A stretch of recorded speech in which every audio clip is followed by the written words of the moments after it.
If your taste in cars runs high, as in spending millions to acquire rare or antique autos, then this week's annual Pebble Beach Classic Car Auction is just for you. But are prices too high, and could there be a bubble brewing in the collectible car market? Robert Frank has the story.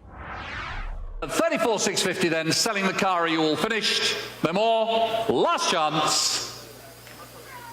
You own the car. Fast and furious. Prices for collectible cars hitting all-time highs and raising questions about whether we're seeing a new bubble forming in vintage Ferraris and other classic sports cars.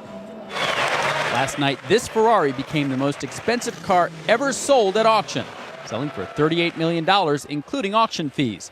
And when you buy a GTO, you also gain access to the most exclusive auto club in the world, only 36 owners.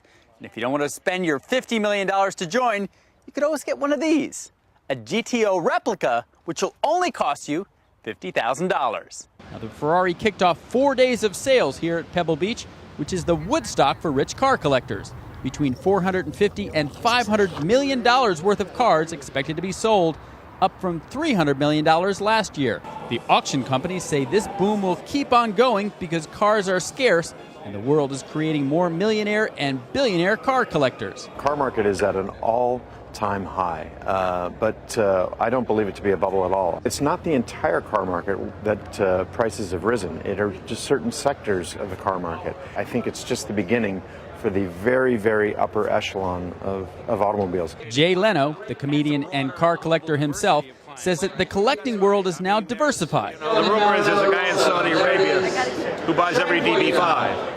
Aston Martin, and he's got like 212 of them. So whenever they come up, he buys them. And that's just his DB5 collection. Yeah, exactly. I mean, so Americans used to have all the money. You know, the guy from Texas with the big cigar. But that's been replaced by the Chinese and by Saudi Arabia, so it's a little different. You've got to compete on a world market instead of just a local market. But there are some warning signs flashing on the dashboard of this market.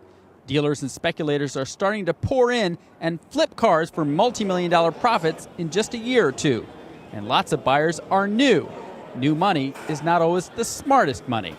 But at least for this weekend, it looks like the collectible car boom will keep on rolling. For Nightly Business Report, I'm Robert Frank in Pebble Beach, California.